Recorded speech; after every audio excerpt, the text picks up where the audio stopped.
do this. Roll again is here.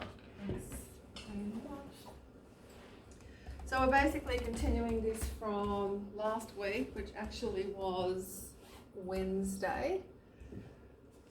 Some very important stuff happening. What's going on?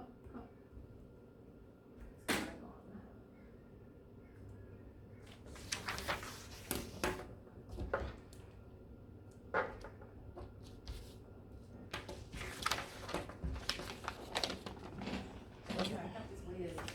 Alright, so we are going to just pause for a moment and think about teacher efficacy in terms of what that means of us as teachers. And it's important to be aware of this term, teacher efficacy, because when you're planning your lessons, it can affect your degree of confidence and enthusiasm and ability to relate to your students.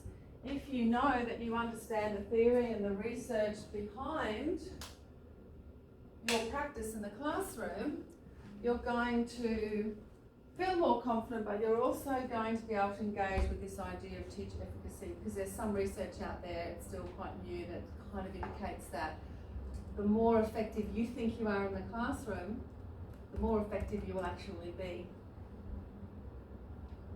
So have to think about that. Like, for example, there are some teachers who just think that they make a difference, but maybe not much of a difference. That yes, you can improve learning and build students' skills and knowledge, but perhaps the capacity to do so is minimal. Whereas I believe that the world was your oyster, and you as a teacher, you have so much capacity to change students' lives, and I do actually mean change students' lives. And I saw it, I witnessed it so many times. I think it's a really tough profession, and there becomes a time when teachers can feel a little bit burnt out. And that's when sometimes you wonder if those students who are back-chatting you every lesson, or making life difficult, or derailing, are actually benefiting at all by your teaching. But you know what? Sometimes at the end of the year, those quiet students or those difficult students would come up to me, and I had no idea, and they'd say, wow, being in your English class is amazing. And I'm not saying that just to brag, I'm saying it to make a point. And of course there are lots of students who didn't feel that way, I'm sure. But you never know what students are necessarily thinking. Even the ones who are back-chatting, even the ones that are noisy, even the ones who are apparently demotivated or appear that way actually might not be, and you might not know that until the end of the year, or you might never know that because they might never come and tell you. But all that is cued into your belief in yourself as a teacher and as a harvester of relationships. And then we're going to have a look at the roles and relationships objective. We have time to do that. We might look at TEDs, we'll see how we're going. We're not going to do we are going. But this is interesting. Expert teachers have high respect for students. What does that mean exactly? Teachers who really do a lot of planning and preparation or really know their craft well are demonstrating this. But in terms of the idea of an expert teacher, I think I was been out on prac at all yet.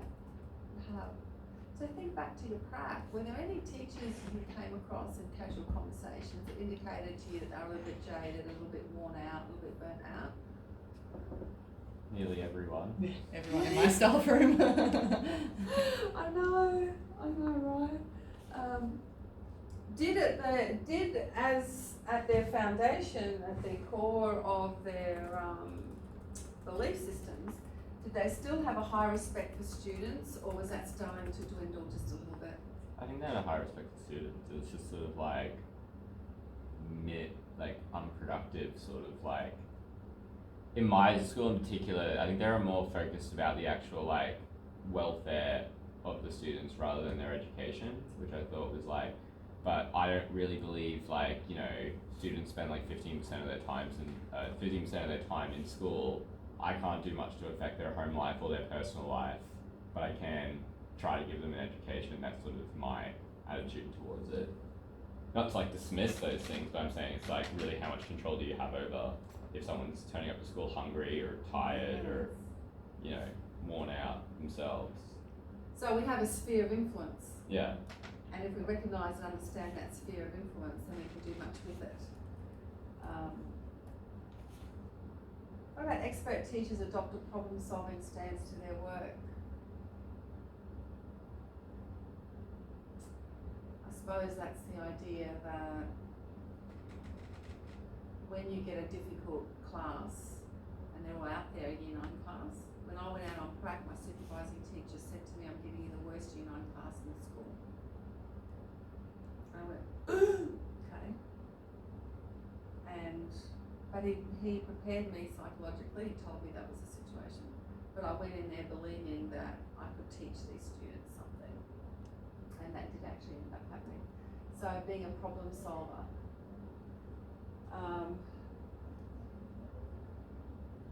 See, in my heart I believe that to be true, know that to be true. That's sometimes a little bit difficult for some of us who are really regimented planners and like things to and we like to feel in control of things. You find yourself having to do that. So as we're looking at these things in your mind, go tick, tick, tick, tick, or cross, maybe I need to work on that, or interject. Just throw any thoughts that you have down. Any challenges?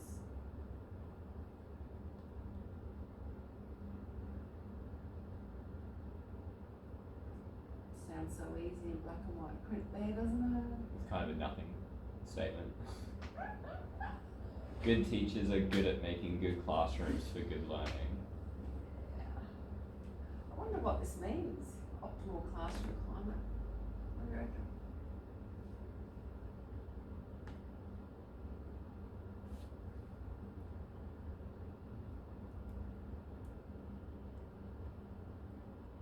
Like positive and safe, and things like that. And then I think like the optimal classroom climate changes depending on the class. It does, so it's optimal for each class. Yeah. Whatever that is deemed to be. So yeah, safe. Do you like group work or do you not like group work? Do you encourage that sort of collaboration? Do you encourage conversations? Even things like, and it's really difficult to do as a teacher, is wait at least 8 seconds after you've asked a question. Because to us the silence is deafening. But those sorts of things can make a big difference.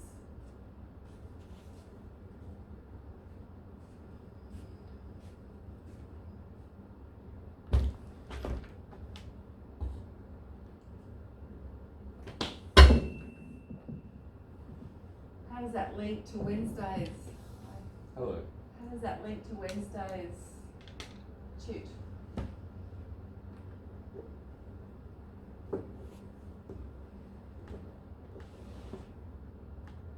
The differentiation. Differentiation strategies. So you have a wide range of students' aptitudes in your classroom. If you don't want behavioural management problems, then it's good to keep everyone busy doing something, and that means the gifted child that might be in your room and the one who's really struggling. And that would be good to see in your TLAP, your assessment instrument, to show some differentiation. And even some tasks where you provided multiple levels, so you might come in with on your TLAP you might have a grammar activity, and you might have 10 questions, things to do for everybody, and then you might have another 10 or 15 for those students who finish quickly and have a high level of accuracy. So that you've always got something to stretch those other students. And it might not just be quantity, it might be the cognitive demand. So you might, in that extra 10 or 20 that you provide, you might have some really seriously difficult ones which allows those students who really want to sink their teeth in it. And that's where working online can be a real gift, because if you've got activities online, students can regulate the pace and you can regulate them as well. Something I used to do all the time is if we were studying a poem or a play like Shakespeare, I would put the poem on a Google Doc, and I'd like to do this with you so you get to experience it. And I would ask students to comment on that document by analysing particular poetic devices that they see in a particular line. And that way everybody in the class has something to do. They're working at their own pace and they're learning from one another.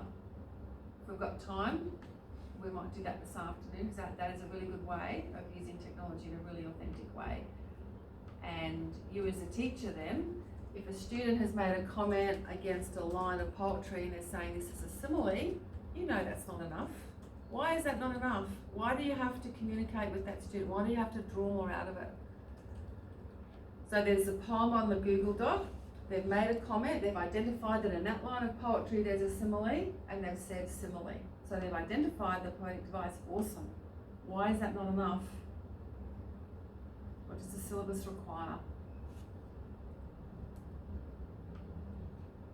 I don't know what's the wording in the syllabus, but like that's a pretty low order thinking skill, and you need to be getting them to like analyse, actually evaluate it instead of just being able to identify.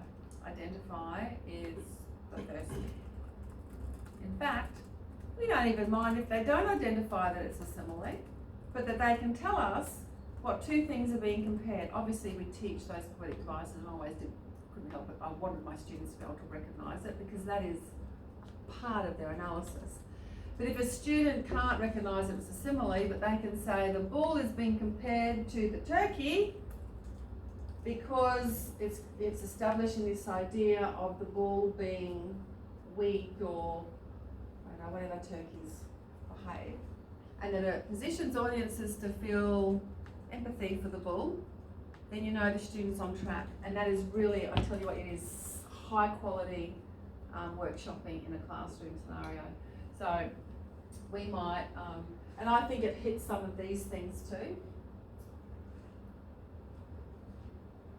Expert teachers are more adept at monitoring student problems and assessing their level of understanding of progress, and they provide much more relevant, useful feedback.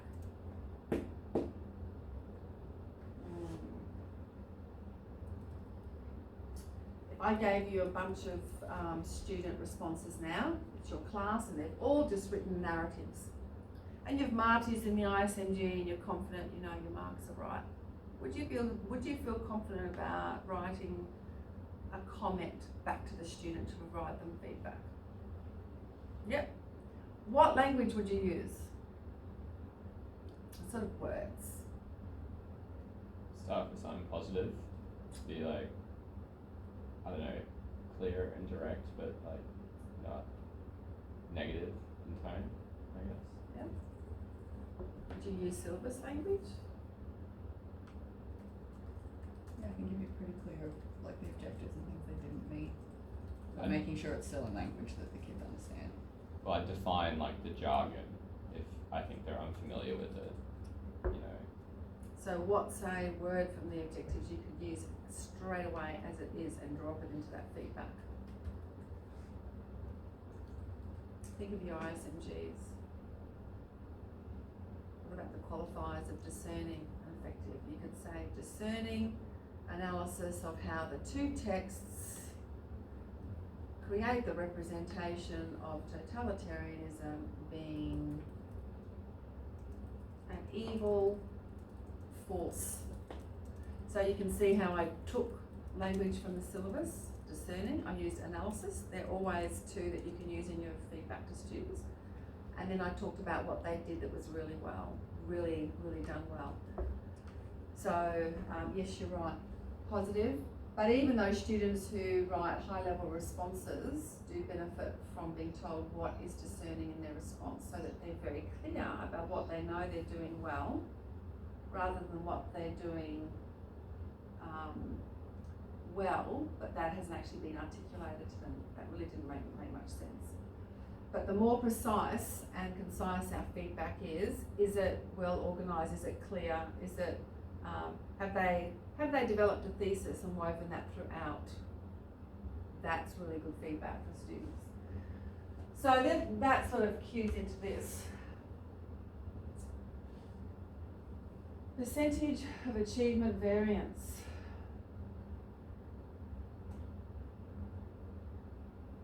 Is that how we feel as teachers? That we have this much capacity to affect student achievement? That's quite interesting. Came from here. Students themselves, and that's the case with you guys here in your unit. You are your greatest influence. And then look at the teachers. But you've still got all these other factors as well. And one could argue that this might be bigger in some contexts. You know, the student who's hungry. I'd make teachers smaller and kind of bump up the rest. I probably have principal pretty small. So. Yeah. Yeah, In certain schools, Sorry, it's yeah, a very small influence. But like, I mean, principals like, I mean, in an indirect way, sort of decide school culture and stuff like that. I mean, like, yeah, I don't think the principal is like coming down to each student and being like, do your work, but I mean, they do have some sway over the school environment. But that's just like, yeah. I was saying that in the UK with the schools closing down, what's going to happen to those students who actually go to school relying on the free meals that they get? And there was like students at my prac school, there was one boy who was homeless. And so it was like, what's that kid gonna do when he can't, like he had 8 hours a day where he knew it was safe at school. And so it's like, yeah. Breaks your heart, doesn't it? I mean, that's really like the welfare system dropping the ball. Yeah, there. I don't exactly. think it's the school's responsibility to like. No. Yeah. And it's not like the school's fault with the pandemic, like they can't control that. You Yeah. feel the duty of care, Yeah. don't you? Yeah. And a sense of protectiveness. And I suppose this is part of the expert teacher. And don't think that just because you're new teachers you can't be considered an expert teacher. There's a difference between experienced and expert. And these are some of the qualities that they have. So, what is a teaching, learning and assessment plan? We need to go over that because you're going to be producing one. And there are lots of these on the QCAA portal, but you don't get access to those until you have school email addresses. And the reason for that is because this is a document for teachers. It's not for public consumption, really. This is about your teaching, learning, what's going to happen within the classroom. Oh, really? Cool. So it breaks everything down into nice little chunks. But before we go into that, I am just going to give you a rundown. So, teaching, learning and assessment. So straight away you know that there needs to be alignment between teaching, learning and assessment. That goes without saying, but it's surprisingly easy to sometimes forget that. We know that assessment design hinges on knowing all these aspects of the curriculum, which is why I've really hammered the syllabus and the objectives in the syllabus, and we'll keep doing so. Alright, so we can see the assessment objectives up here. So if you want to, you could go to the assessment page on Blackboard and you could bring up the template for English that I've provided for you there, and you can work along with me here. So in your teaching, learning and assessment plan, you're going to tell me at each stage, actually you know what I'm going to do, have you all got it up? In a very short amount of time, I will.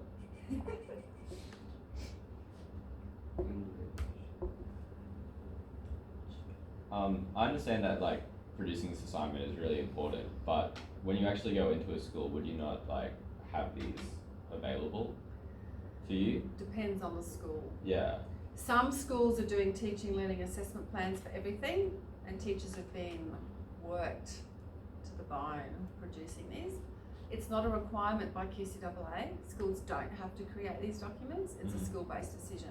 So some schools will have mandated it for all their teachers. Other schools will say no. Just make sure you do appropriate teaching and learning. Of course, there are lots of benefits of having a document like this, because if you're sick or away, or the teacher ups and goes for reasons, valid reasons, then there's all this thinking that's already done for you. So I'll give you a basic introduction first before we go into those columns. But essentially, when you're working with your teaching, learning and assessment planning, there are several things that I really need you to think about. Now, this example is Unit 4, Topic 1, but the sample response you have there, don't look at the sample response yet, just open the template. I can't find the sample response anyway, so. Oh, well, I'll Sample's just at the bottom. yeah, it's at the bottom. Oh, at the bottom. But don't yeah. worry about that yet. I Yeah. don't want you looking at that yet. Cool. This one is Unit 4, Topic 1. You're going to be doing Unit 3, the IA1.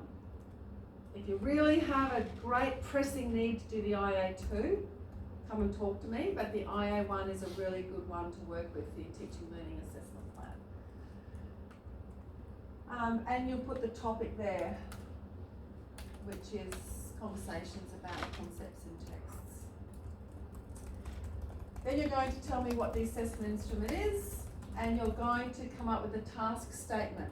That is going to take you longer than you think it will take you to actually construct. But this is not me expecting you to be an endorser or someone who is able to write a task that can be endorsed first to go. That's not what this is about. This is about enabling you to backward map. You cannot devise teaching and learning if you don't know what the end point is.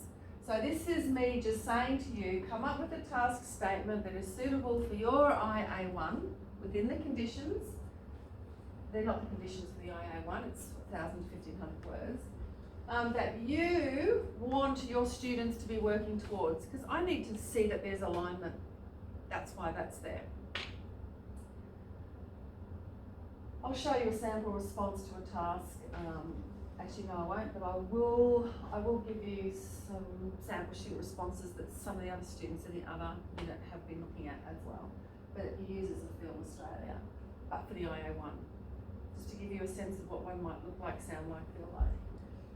So, you're going to have a little bit of a go at creating some tasks. You know that Edmodo activity we did with the IA1, I asked you to put two texts together? Everything's linked. When students selected two texts, I asked them to connect it with something. That actually forms your task statement. Your task statement falls out of the glue that binds the two texts, that pivot of commonality. So we're going to talk a little bit more about how you do that. Then you've got this topic, overall focuses, activities or goals. And the reason I put that there, so you'll notice that this teaching, learning and assessment plan is similar to the one on the QCAA portal when you go into schools, but there are a couple of differences. And that's because I'm coming at it from a prac teacher perspective, not a practicing teacher, although I would say that there's a column I've added to this document that is critical and should be in every TLAC, but not from a QCAA position, because we are an authority, which is different. And basically when you see that, overall focuses, activities and goals, it's what's the point? Why are you doing what you're doing? Why have you created that task? Why does that matter? What are students going to get out of it? So that's the so what factor. And you can see here, and we'll go into this in more detail when we look at the sample, but you can see that it's about developing writing style. It's about language choices. It's about real life events.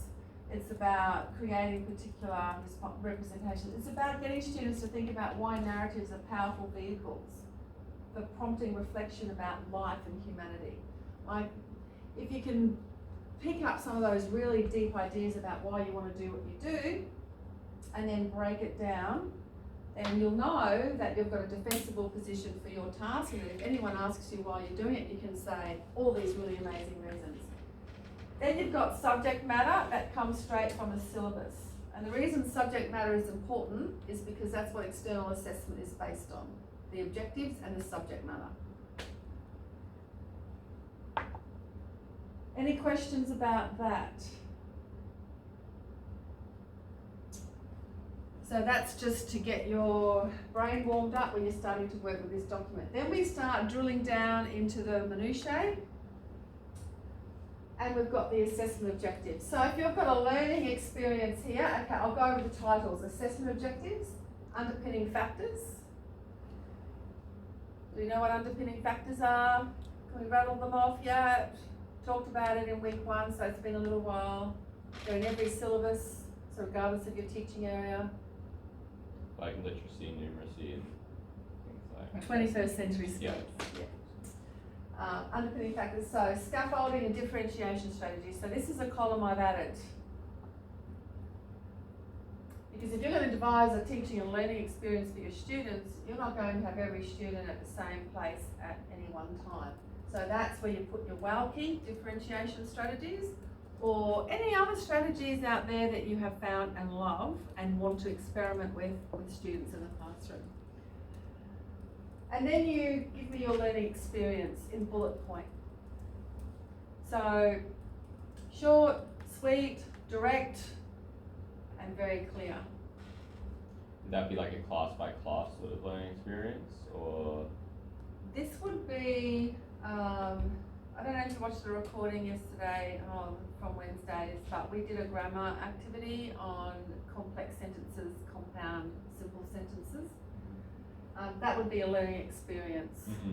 Just a series of steps that lead to the development of a skill. So when you have a look at the sample, you'll get an idea of what I mean. Just hold that thought. What I do find when I've marked student-teacher TLAPs in the past is that sometimes they forget that I don't know what they're thinking, and they leave out important little bits of information that help me tie the activity together. And that's a problem because, let's say this is your TLAP in a school and you've left, someone else is picking it up. If there are gaps, they're not really going to be sure exactly what that activity is doing if there's a missing step. So you just have to make sure that there are no little gaps that could prevent someone else from understanding the actual activity itself. Do these TLAP occur in the lower grades as well, or is it just with the secondary, or the Just- senior syllabus? Just with secondary, although again I would say that it's a school-based decision. Some principals may have asked teachers to do something like this for the younger years. So like, would you have this for like a whole year 7 or year 8? Some schools might, I haven't heard of any who have done that, but what is happening with the new system is that really solid best practice is trickling down into the lower year levels.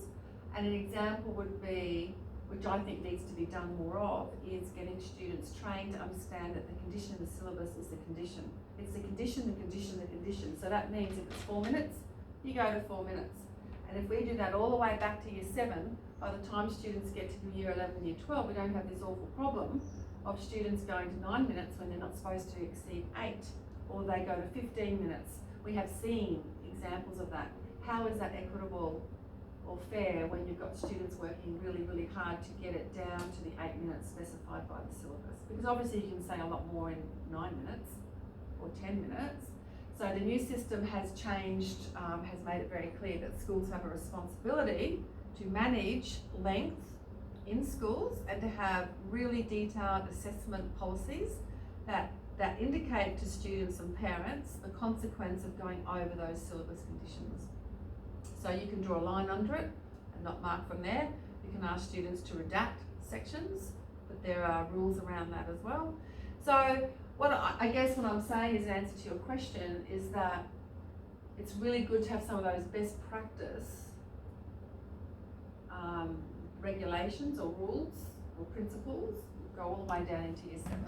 But that doesn't mean teachers are going to be asked to do TLAPs because they're really intensive documents and they take a lot of time to produce, and teachers would probably argue that they're pretty good at doing it and they can actually plan an entire unit without doing an actual TLAP, but again it depends. I would have liked to seen one of those on prac, but my teacher didn't have any real clue about what she was going to do, like, the next day. Oh, really? Yeah. Are we talking about senior? She kind of just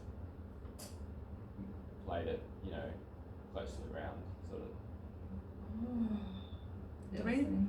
Mom would just like talk to me and be like, what do you reckon we should do next week? Yeah, that's what mine says. Like, what are you gonna do? And I was like, well, what were you planning on doing? And she was like, Will, you're gonna be a teacher. You gotta come up with some ideas. And I was like, well, I mean, I can say the same to you. 3 weeks. I can say the same to you. That's deflection, isn't it? Yeah. I was sort of like, what were you planning? And she was like, well, I was planning on doing a quiz. And I was like, okay, well, how about I just like run the quiz to sort of like have my first ever go at teaching in front of the classroom. And yeah, she'd like make up PowerPoints like half an hour beforehand and stuff like that. It was pretty rough. I see. I think some of that comes down to your temperament and personality. I am calmed by planning. It reassures me, and it means I know I've got some control over my environment. I think I'd be a basket case. I just don't know how I could function. Because when there are 11 objectives, and you've really got to make sure students are ready, that's a lot of teaching and learning that's going on. I know that some teachers don't necessarily always teach grammar in the senior years. Some people believe that that's done in primary and it's done in the lower year levels, but I'm responsive to students' needs. It comes to this. If my students need it, they'll get it. And that's where the student responses that you mark are such powerful tools, because they give you feedback on where your students' strengths and weaknesses are.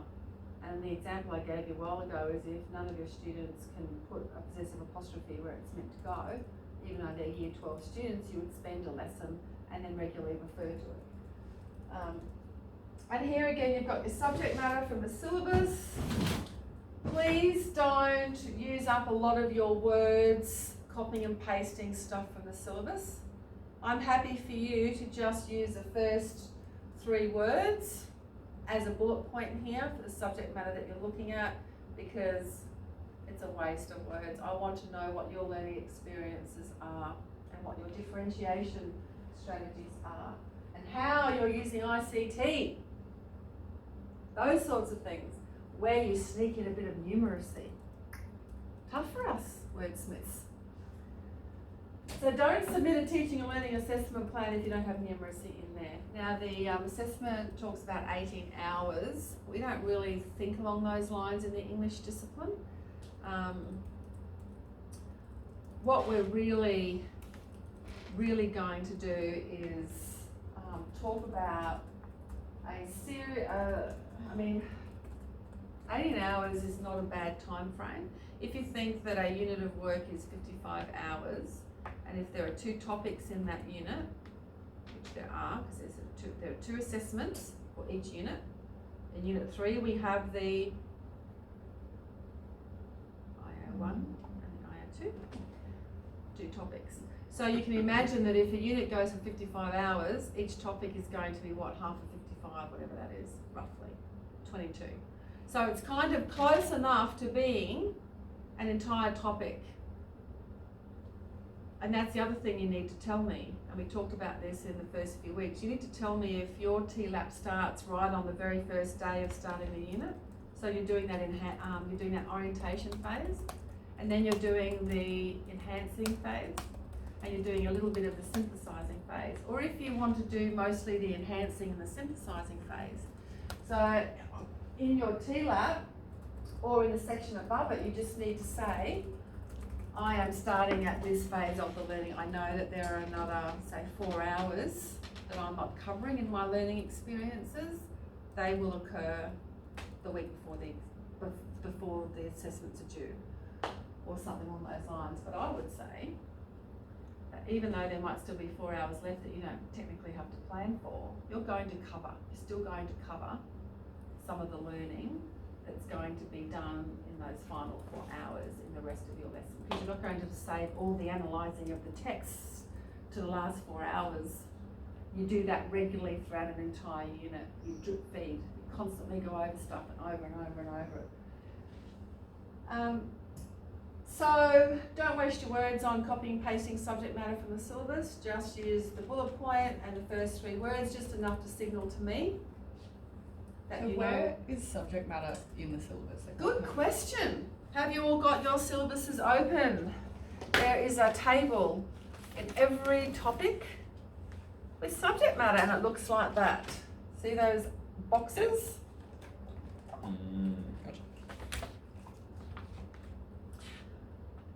And, oh my gosh, I happened to open it up at exactly the right page. That's the subject matter for the IA1. And it is on page 26. And you can see that it's split into 3 cells. You've got text in context, you've got language and textual analysis, and you have responding to and creating texts. Now, when you look at that box, the subject matter for responding to and creating texts, you should now be able to tell me what that means.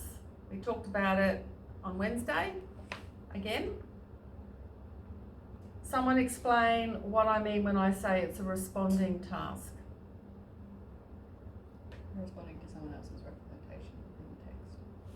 They're analysing someone else's text, and the task can't be done without someone else's text because you're breaking it down. You're dealing with other people's ideas. What's a creating task? Yeah, constructing their own representations. So choose which subject matter you think most directly links to your learning experience. And that's really good because then, in fact, I heard this the other day, this is so interesting. I think it's interesting. In New South Wales, what they do in maths, right, because theirs I think is 50% external, the students have the document, I don't know if this information is in the syllabus, but they have subject matter, and they go to class, and if they're doing quadratics, they'll go to their syllabus and they'll highlight quadratics in the subject matter, and they'll just keep doing that. So they know exactly when they have actually covered all that subject matter. So if they get to the exam and that bullet point in that subject matter hasn't actually been addressed, then the teacher hasn't done their job. Now, we're not that prescriptive with subject matter. You won't necessarily tick all those bullet points. Only choose the ones that are most relevant to your learning experiences. Okay, and possible resources. You might make a reference to, if you've found a really good resource somewhere, then you can just reference it there. If you're making it up yourself, because you know it's worth your time, you've got more time now than you do when you teach, believe me. You don't believe me? Believe me. They definitely believe you. If you can build some really awesome resources that now for this, don't spend an inordinate amount of time on it, of course, but some of these resources you'll create for your own learning experiences, some you'll use from other people. Teachers are very generous and they share a lot of their stuff. So for assessment objectives then, you use syllabus objectives for each of them. You need to cover them all in your TLAP. That's not actually a typing error, but I need to fix it. We talked about the underpinning factors. Choose the ones that you most deem appropriate. I reckon modelling, bridging, schema building, those things are going to be heavily used or drawn upon. And others, I'm going to talk about some others as well. I use Walke because I think she's covered everything. And it's like, and she's given us, 6 strategies or something, and they're so useful. But that idea of creating multiple levels of activities is really important. And I don't know that that's really covered as well in Walke's differentiation strategies. You could argue that maybe it's implicitly implied in a schema building, but okay, so use the learning experiences to teach the skill and knowledge of the syllabus objectives you have identified in the first column and sequence them effectively to maximise learning. What I'd really like to do if we have time together is get you to develop a short learning experience like we did in the recording.